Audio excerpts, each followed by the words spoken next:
તમે કોઈ સ્ટેન્ડ લો છો ને ત્યારે ઘણા બધા એને અપોઝ કરે છે. જ્યારે તમે કોઈ અભિપ્રાય મૂકો છો ત્યારે કેટલા બધા લોકો તમને ટ્રોલ કરશે, વિરોધ દર્શાવશે. વિરોધ દર્શાવે કે અસંમતિ દર્શાવે ત્યાં સુધી તો વાંધો જ નથી, તમને ગંદી રીતે ટ્રોલ કરશે. આમ બોલવાની માઇકમાં હિંમત મારી બહુ ઓછી છે. ક્લાસમાં હું કામ કરી શકું છું, પણ આટલા બધા લોકોની વચ્ચે સ્ટેજ ફિયર મારો પહેલેથી હતો અને આજ સુધી પણ છે.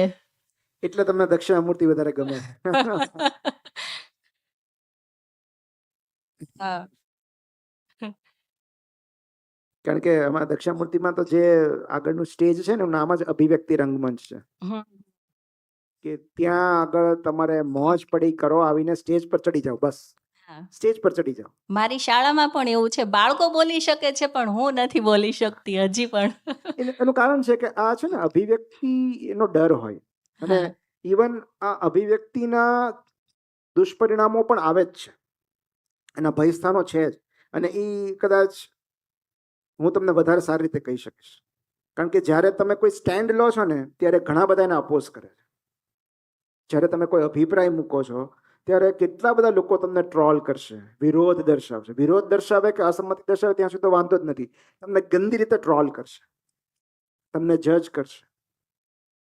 એક પ્રશ્ન છે જી, જે વાંચેલું છે એ અનુભવાય છે. અમુક આરોપ અને અભિપ્રાયો એવા હોય છે કે જેનો કોઈ પણ જવાબ આપીએ આપણે વામણા જ લાગવાના. એ ટિપ્પણી જ એટલી વાહિયાત હોય છે કે આપણો શ્રેષ્ઠ જવાબ પણ નિમ્ન જ લાગવાનો. એના કરતા મૌન આપણને વધુ સશક્ત કરે છે. કોની કોટ છે? તમારી. Thank you so much. એટલે જ વાંચી છે.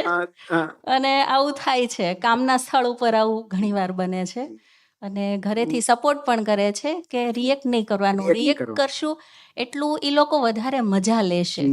આપણે આપણા કાર્યમાં જોડાયેલા રહીએ, પણ ઘણી વખત વધારે લાગણીશીલ થઈ જઈએ ને ત્યારે જે લોકો ઈચ્છે છે ને ત્યાં જે લોકોની જીત છે ને એ લોકો તમને અશાંત કરવા માંગે. તમે અશાંત થઈ જાઓ એ એમની જીત છે. એ પ્રશ્ન અને એમને કેમ ખબર પડી કે તમે અશાંત છો? તમે રિએક્ટ કરો. હા. સો એટલે જ છે ને, silence is very empowering, very empowering. અને એટલે જ આ જેટલી બધી સ્પિરિચ્યુઅલ રિટ્રીટ છે ને એમાં મૌન રહેવાનું કહે છે. તમે મૌન રહી જુઓ 2 દિવસ 3 દિવસ, ભયંકર ઉર્જા તમે અનુભવશો. તમે શબ્દો નથી વેડફતા ને ત્યારે ભયંકર અંદર ઉર્જા ઉત્પન્ન થાય છે. અને એટલે જ્યારે તમે લખતા હો ને ત્યારે બને ત્યાં સુધી તમે માત્ર લખો, બોલો નહીં, કારણ કે એ એક એનર્જી અંદર આવી રહી છે. અને એટલે આ લોકો આટલું બધું મૌન વ્રત ને જે છે વિપશ્યના શિબિર, અલ્ટિમેટલી કે તમે મૌન રહી જુઓ તો ઘણી બધી ઉર્જા જનરેટ થશે. અને એવું કહેવાય છે કે મૌન એ તમારી જાત પરનો પહેલો વિજય છે. તમે જ્યારે અમુક ક્ષણો કે અમુક કલાકો કે અમુક દિવસો તમે મૌન રહી જુઓ છો, તમે જાત ઉપર પહેલો વિજય મેળવ્યો છે. કારણ કે બોલવું એ આપણી વૃત્તિ છે, રિએક્ટ કરવું આપણી વૃત્તિ છે. પણ જ્યારે આપણે મૌનની પસંદગી કરીએ છીએ, ફાઇન, અને મૌન પણ એમ આમ પેલું થઈને નહીં, એમ એટ પીસ રહીને, ફાઇન, બસ મને આ જ મંજૂર છે, મને ગમે છે મૌન. So that is your first victory over self. અને એટલે જ વાંચનનું મહત્વ છે, કારણ કે 3 એવા ગુણધર્મો જે આપણને આપણી જાત પર વિજય અપાવે છે, એવા 3 ગુણધર્મો વાંચનમાંથી મળે છે: મૌન, એકાંત અને એકાગ્રતા. 3 તમને મળી જાય તો પછી કોણ ડિસ્ટર્બ કરવાનું? તમે કોઈ પણ ક્ષેત્રમાં કામ કરતા હો, એમાં પરદુખે સુખ્યા માણસો હોય જ. આપણે એનાથી મૌન એનો જવાબ છે. જેટલો મૌન રહેશે એટલે એ લોકોનું કે પછી એ સહન નહીં કરી શકે. નથી થતું. તમે શું કામ આવું નથી કરતા? અમારી જેવું એટલે આપણે ડિસ્ટર્બ થઈ જ જઈએ તો સ્વાભાવિક છે ને. એમને beat them with your kindness. એ લોકો અકળાઈ જશે. તમારી પાસેથી સારા જવાબની અપેક્ષા જ નહીં હોય એમને. એ લોકો અકળાઈ જશે. Because negative people, they breed on negativity, they થ્રાઇવ on negativity. Okay, તો જ્યારે તમારી પાસેથી સકારાત્મકતા મળે છે ને એ લોકો આખા ખસી જાય છે, કારણ કે એમનાથી સકારાત્મકતા સહન નથી થતી. એ લોકો નકારાત્મકતાથી ટેવાયેલા છે. સો જ્યારે તમે બહુ સારા બની જાઓ ત્યારે આપોઆપ તમે થોડાક એવા લોકોથી આપોઆપ your goodness, your kindness will protect you. એ લોકો આપોઆપ, કારણ કે સી, મિઝરી નીડ્સ કંપની.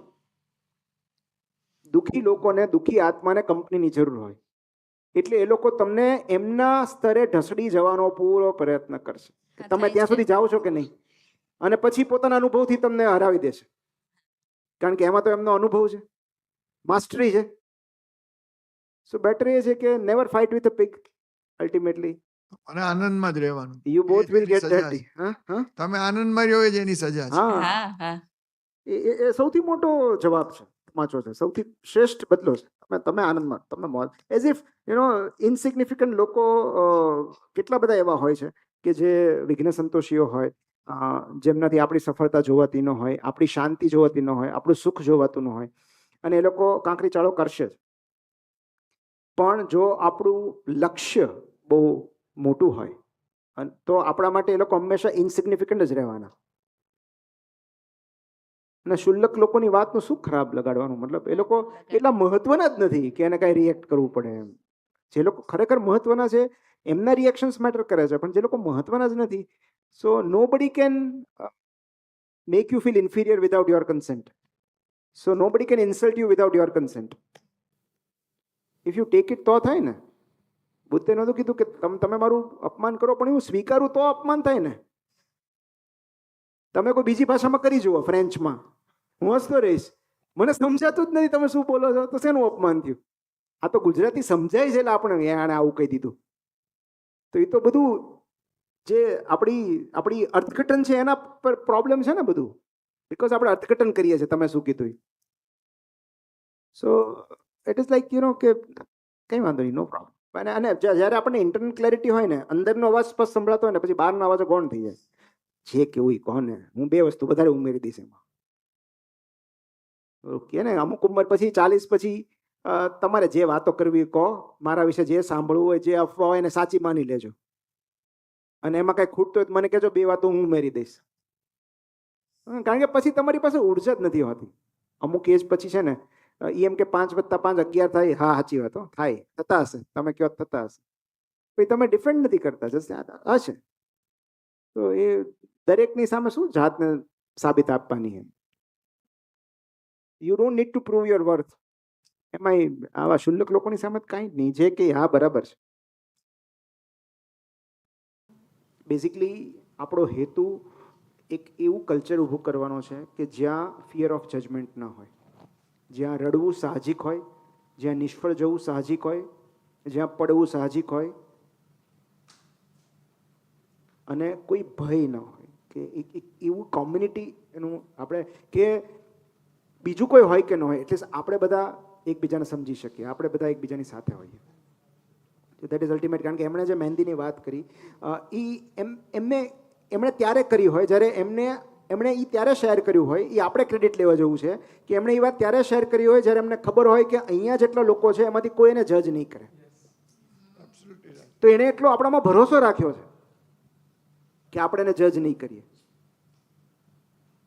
તો that is the very purpose of this story Sunday, કે ભાઈ જે ઉદારતા એમણે દાખવી છે મારી સાથે, એમના વિદ્યાર્થીઓ સાથે, એ જ ઉદારતાને આપણે આગળ લઈ જવાની છે. કે ભાઈ દેટ ઇઝ ફાઇન, કંઈ વાંધો નહીં, સ્ટાર્ટઅપ ન ચાલ્યું, we can try something new. આ રિલેશનશિપ ન ચાલી, we can try something new.